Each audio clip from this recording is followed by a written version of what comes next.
Esto da ciertas improntas por si había alguna duda con respecto a la ley del administrador. En primer lugar, como dijo Gerardo, cae dentro de la órbita de las personas jurídicas. Entonces, esto no hace más que ratificar el principio de que siguen sosteniendo de que el consorcio es una persona jurídica.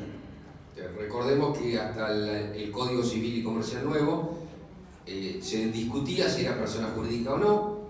En el Código se estableció que el consorcio de propiedad horizontal es persona jurídica, y esto, es decir, asignar la competencia del registro administrador dentro de la Dirección Provincial de Personas Jurídicas sigue rubricando el concepto de que el consorcio es una persona jurídica, pese a que hasta había cuestionamientos sobre que no lo fuera o la intención de modificar el código. Creo que esto lo deja de lado y implica, como dijo Gerardo, que la persona jurídica, es decir, que el administrador es, además de ser administrador del consorcio de propiedad horizontal, es administrador y representante legal de una persona jurídica, con lo cual las responsabilidades, cuando tenemos que estudiar, ver, analizar y conocer las responsabilidades del administrador, no solamente me tengo que ir a ver la parte del código que habla de propiedad horizontal, me tengo que ir también a la parte del código que habla de personas jurídicas y todas las responsabilidades que impone al representante legal de la persona jurídica, en este caso el administrador, y todas las connotaciones que tienen con las y responsabilidades fiscales. Eso, es decir, yo lo que estoy tratando de decir es las improntas que esta reglamentación a mí me hacen prender las luces.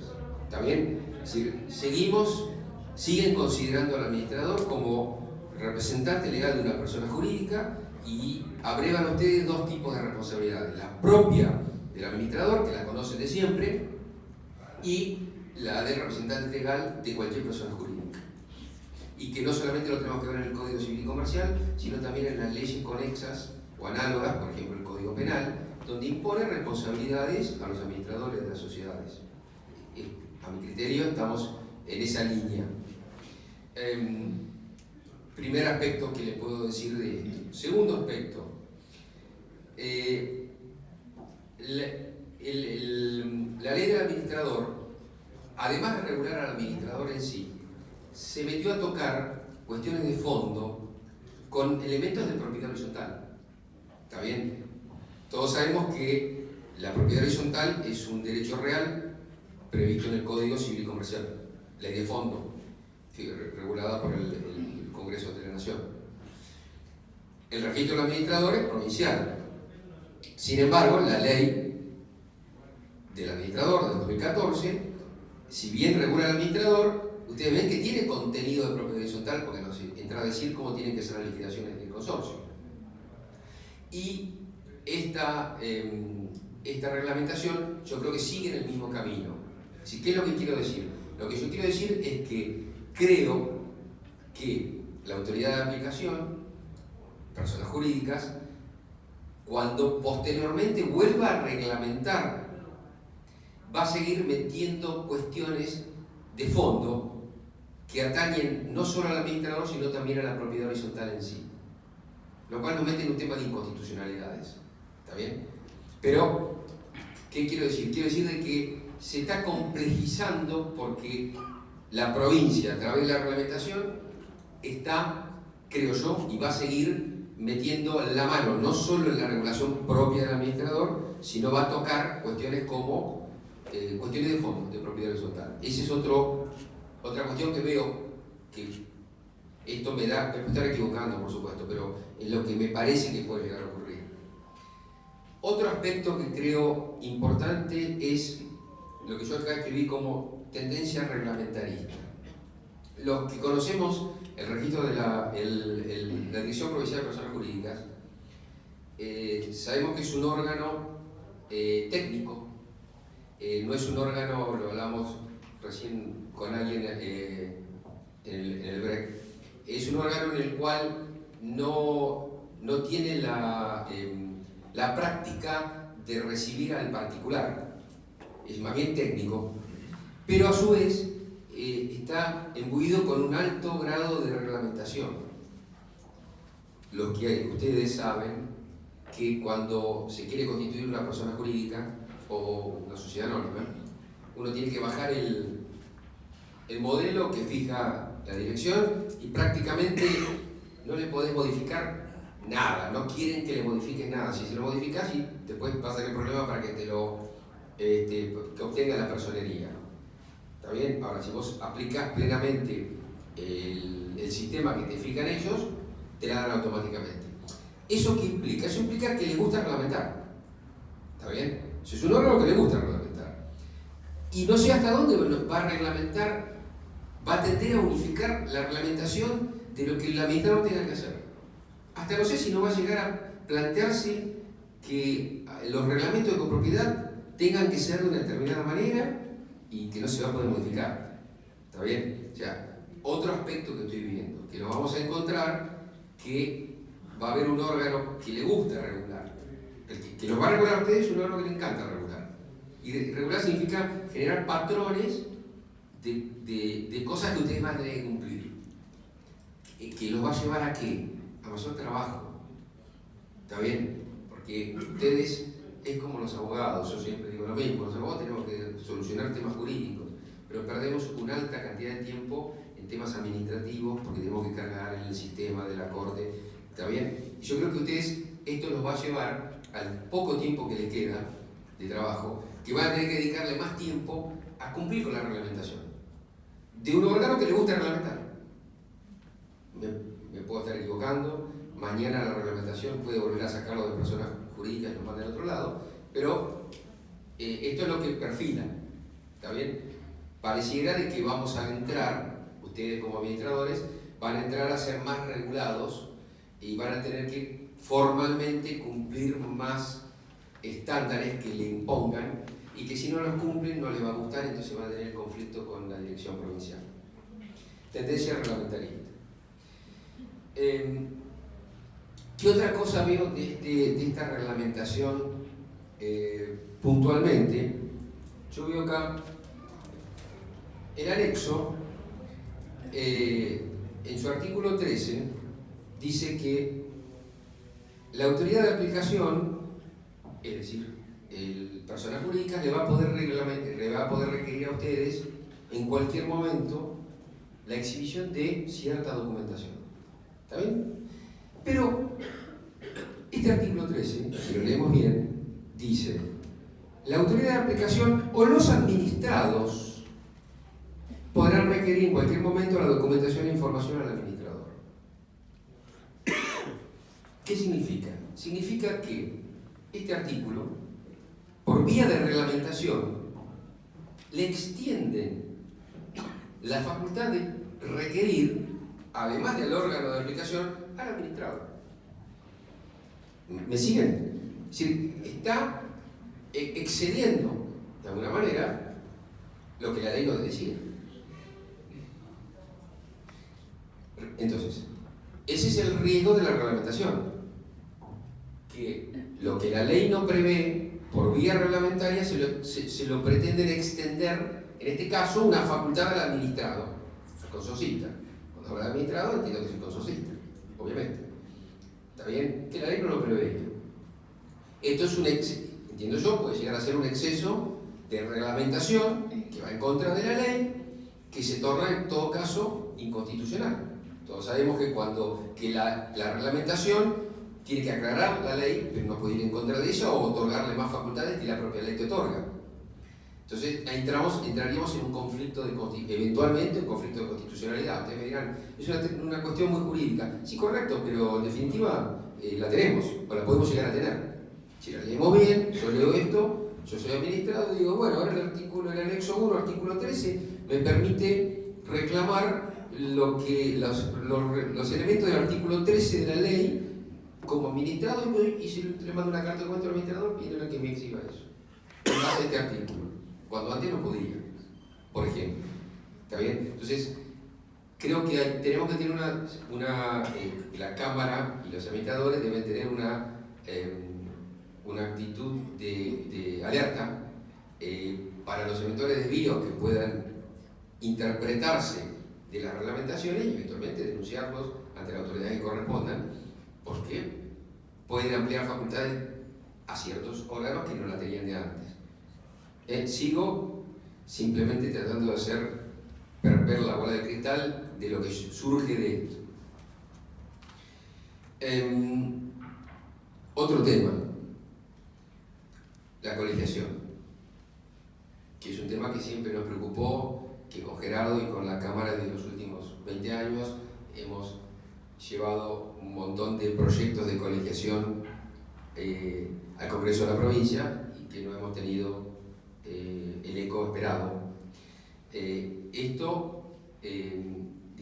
Esta reglamentación nuevamente, de alguna manera, contrariamente a los principios que tenemos, apunta hacia la no colegiación.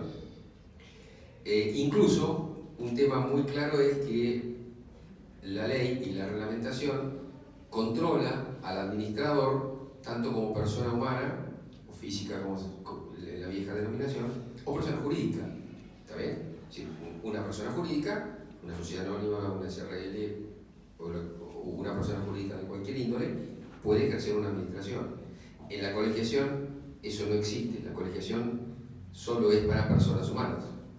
La colegiación de abogados, los únicos que pueden ejercer la profesión de abogado son las personas humanas que son abogadas.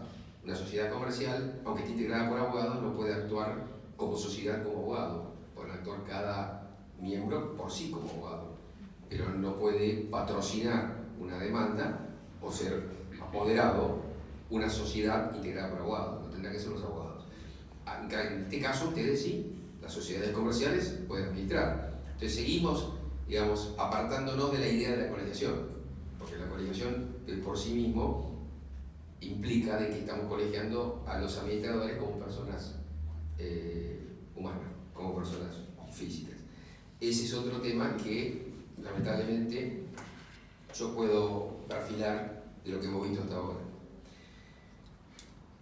Hablamos de las inconstitucionalidades. Gerardo se refirió a que esta ley, la ley, es una ley punitiva, como dijo Bernardo, donde puede ser que se generen acciones administrativas por denuncia de oficio contra un administrador, por violación a la ley, todo un procedimiento administrativo que puede terminar con una sanción. Dentro de ese procedimiento administrativo, los administradores tendrán el derecho legal de defenderse, por supuesto, de ejercer su derecho de defensa. Pero necesariamente vamos a terminar con una judicialización del tema. ¿Por qué? Porque yo les acabo ya de nombrar 2 o 3 cuestiones que yo veo en la reglamentación que son inconstitucionales. ¿Está bien? Por ejemplo, esto de que le otorga mayor facultades de las previstas. Y la inconstitucionalidad no puede ser resuelta por un órgano administrativo. ¿Está bien? El procedimiento administrativo va a ser ante las personas jurídicas, que será el que lo va a juzgar. Y si uno considera de que lo están juzgando por una aplicación de una reglamentación inconstitucional y deduce la inconstitucionalidad, plantea la defensa de la inconstitucionalidad, el único que puede decretar una inconstitucionalidad es un juez, no es un órgano administrativo. Entonces el órgano administrativo va a decir, lo lamento mucho, yo no puedo decretar la inconstitucionalidad porque soy juez, sino lo que tengo que hacer es aplicar la reglamentación, aunque sea inconstitucional, y lo sanciono. Va a generar que todos van a terminar judicializando el conflicto. ¿Está bien? O sea, estoy viendo que vamos a terminar, o pueden llegar a terminar, si es que realmente avanzan en las acciones y las sanciones, todos en la justicia. Ustedes habrán visto, más de uno de ustedes habrán planteado a través de sus abogados, cuando vienen los reclamos del sindicato contra una persona que no es afiliado, que no está bajo relación de dependencia o con una empresa de servicios, que dicen no, igualmente tienen que pagar el aporte, el 2,5, el 1,5. ¿Está bien? Los abogados planteamos que es inconstitucional. ¿Y qué dice el órgano cuando resuelve? Sí, se lo ha dicho su abogado. Dice, mire, yo no puedo resolver la inconstitucional, vaya a hacer la justicia. Y acá nos puede pasar lo mismo. No sé si entienden la idea. Es decir, nos llevan a ser juzgados por un órgano administrativo donde nos limitan las defensas. ¿Por qué? Porque vamos a tener que terminar la justicia planteando las inconstitucionalidades si es que nos sancionan por una cuestión vinculada a una inconstitucionalidad. Otro perfil, otra cuestión que pareciera surgir de cómo hasta ahora viene pintando esta reglamentación. Otra cuestión, los registros, las direcciones de personas jurídicas y los registros. Los registros son públicos, por definición. Público significa que la información que está inserta, en principio, es de acceso relativamente libre para cualquiera, no son datos sensibles, habrá cierto límite, pero pareciera de que los registros son públicos, en cierta medida, bajo ciertas condiciones. Uno puede solicitar, yo puedo solicitar el registro de la propiedad inmueble de quién es este inmueble. Firmo, el abogado tiene incumbencia, mando el informe, 24 horas me dice, este inmueble es del doctor Rodríguez Araujo, del Colegio Martilleros, esto fuese. Este registro podría ser un registro público, es decir, la información que contiene registrada puede llegar a ser pública. A través de un procedimiento, cualquiera podría tomar conocimiento. Lo cual también podría generar alguna cuestión, o al menos tendríamos que plantearnos que cierta información que muchas veces no trasciende, de aquí en más podría llegar a trascender a terceros.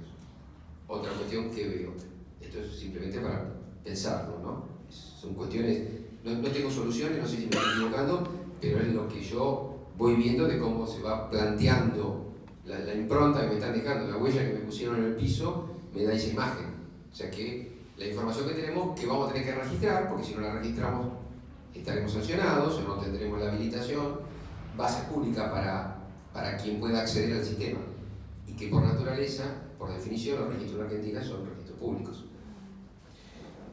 Bueno, en general todo eso va a llegar a ¿qué?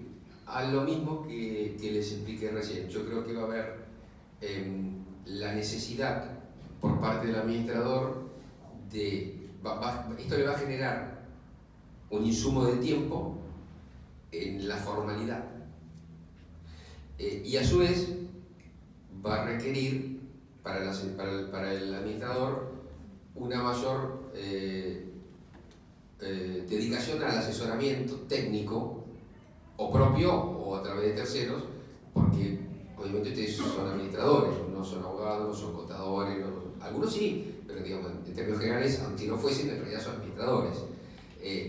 Con lo cual van a tener que quizás de alguna manera, Gerardo habló de prolijar, yo digo lo mismo y digo dedicarle tiempo a que las cosas estén ajustadas a derecho formalmente, porque a veces no es que las cosas se hagan mal, simplemente no se hace con la formalidad que le están requiriendo. Y ahora la van a tener que cumplir, porque la infracción es a la formalidad. Es como la declaración jurada de ingreso bruto mensual o bimensual. Es decir, yo puedo pagarla o no, pero si no la hago, tengo una sanción. Después, además, tengo que pagarla. Pero por el hecho de no hacerla, tengo una sanción. Acá es lo mismo. Si yo no cumplo con la formalidad, me van a sancionar.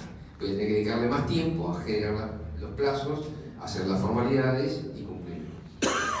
También esto desde ya va a generar que la administración formada va a funcionar bien y quizás aquella administración que no ha llegado a una formalización quede en el camino. Puede cambiar de alguna manera el panorama, digamos, de clientela o el panorama del ejercicio de la profesión, seguramente también, ¿no? Hasta el momento, desde el 2014 hasta hoy, la ley no había sido reglamentada, había normas que eran operativas sin reglamentación, pero todas las vinculadas a estas obligaciones no las eran porque no estaban reglamentadas. Ahora van a empezar a ser reglamentadas. Seguramente va a durar todo el año la reglamentación, porque esta reglamentación establece que confiere 60 días desde la fecha de publicación para dar inicio al trámite de registro. Se publicó, si no me equivoco, a mediados de noviembre, con lo cual estaría la Dirección de Personas Jurídicas con la obligación a mediados de enero de poner en funcionamiento la apertura del registro de los administradores con las condiciones además que establezca de inicio de ingreso, porque todos sabemos que cuando se reglamenta por primera vez una profesión, la gente que ya viene ejerciéndola, todos ustedes, van a tener un plazo de adecuación y de ingreso.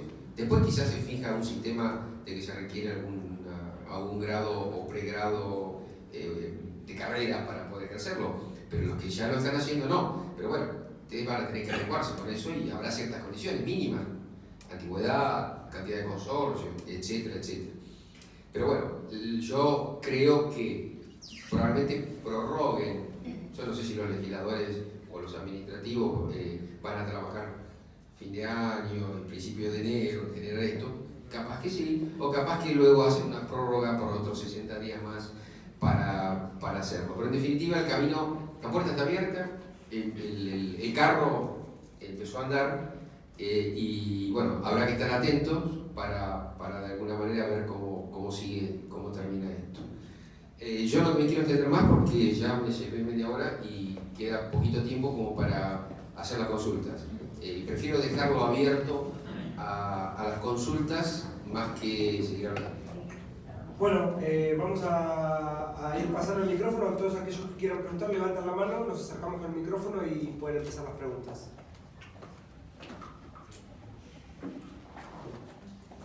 ¿Preguntas? ¿No hay preguntas?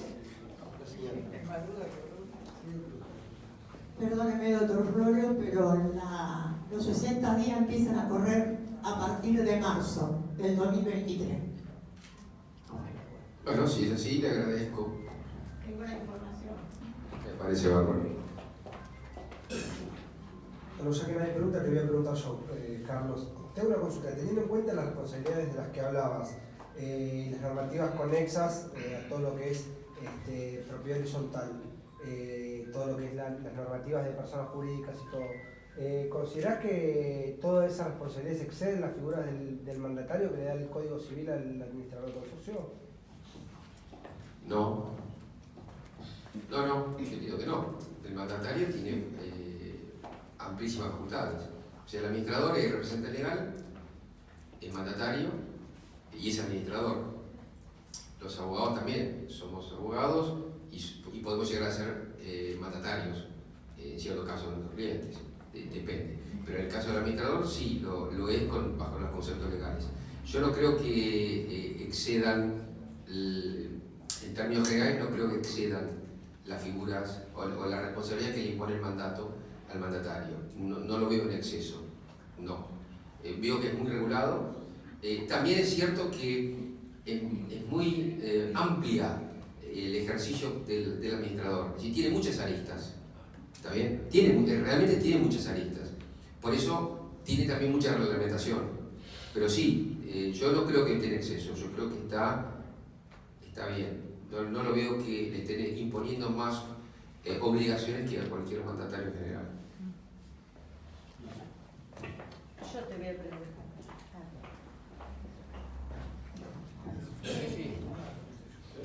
Cava tiene hace bastante tiempo ya registro, o imponen todo el sistema. ¿Nosotros podemos esperar algo parecido acá?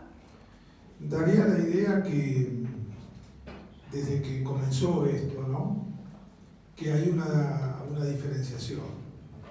Porque una de las alternativas, quizá la más sencilla para la legislatura bonaerense, era sencillamente reproducir el régimen de la 941, que por supuesto ya existía desde años atrás. Y sin embargo no lo hizo. Había proyectos de ley todavía más severos, si uno lo quiere ver así, que la 941 de la Capital Federal. Algunos preveían la contratación obligatoria de un seguro de caución para ejercer la actividad, entre otras disposiciones, auditoría jurídica anual, menciono cosas que fueron quedando en el camino, ¿no? Es decir, había toda clase de proyectos. El legislador podría haber optado por reproducir uno que ya existía y sin embargo no lo hizo. A mí me da la impresión que no va a ser idéntico el sistema, y le señalo, por lo que decía el doctor Florio, la característica de la conducta, digamos, de la dirección de personas jurídicas es ajustarse justamente a lo técnico, ¿no? Es decir, son muy proclives a la sobrereglamentación y a los tecnicismos. Y eso es incompatible con la conducta que sigue adelante la Dirección de Defensa del Consumidor de CABA, que justamente no hace eso, ¿no? De hecho, algunas de las disposiciones han sido declaradas constitucionales, otras fueron inaplicables y algunas las revirtió, las dejó sin efecto para ser reemplazadas por otras, porque eran inapropiadas. En síntesis, me da la impresión que no.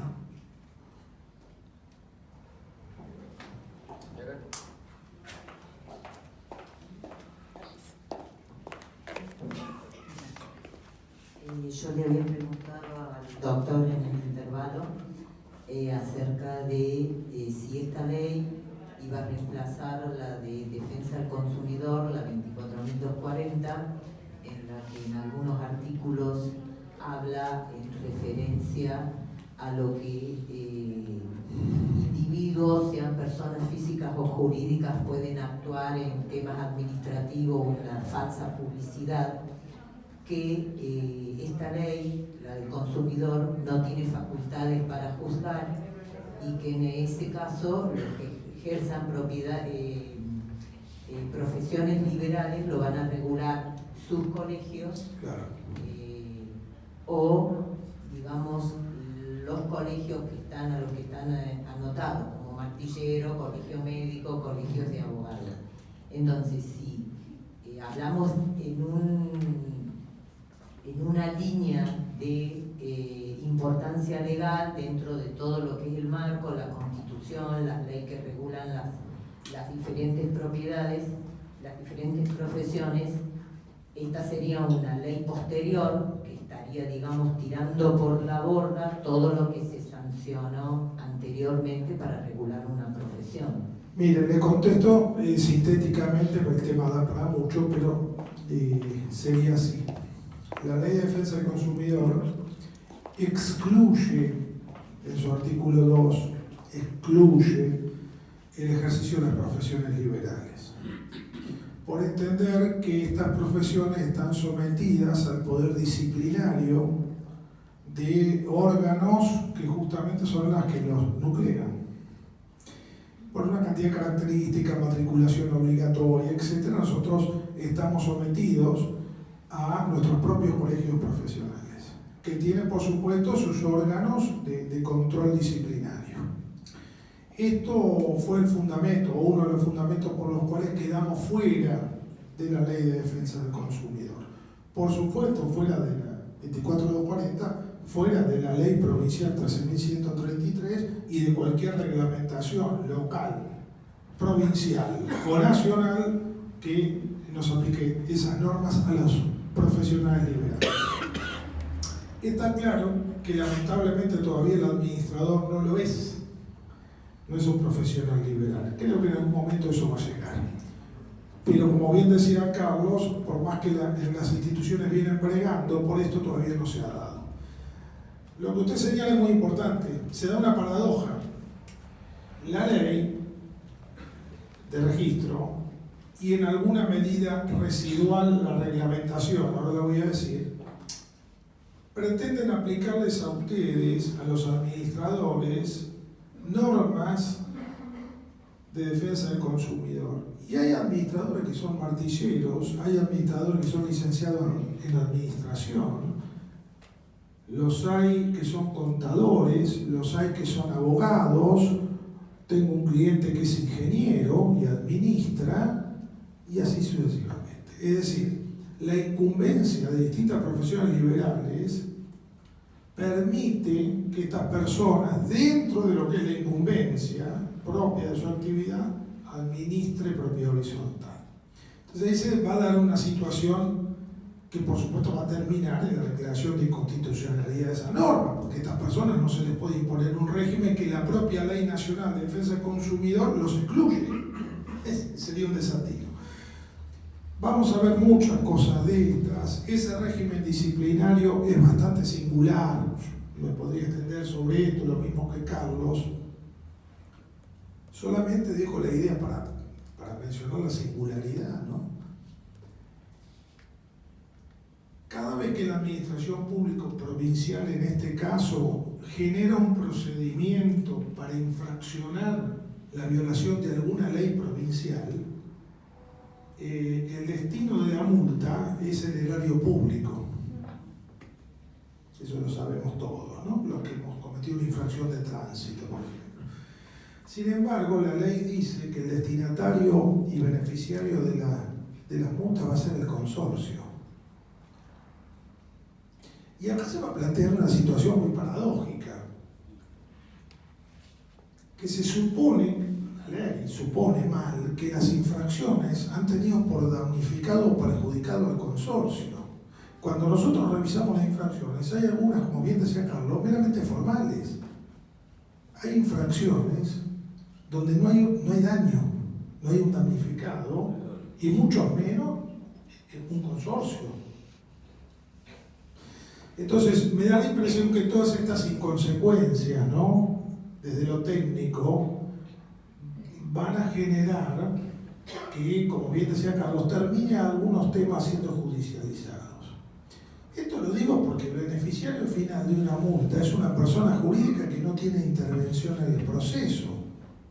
Porque está claro que en el mejor de los casos, en ese proceso originado por una denuncia, tendrá alguna clase de derecho el denunciante, menor, una intervención menor.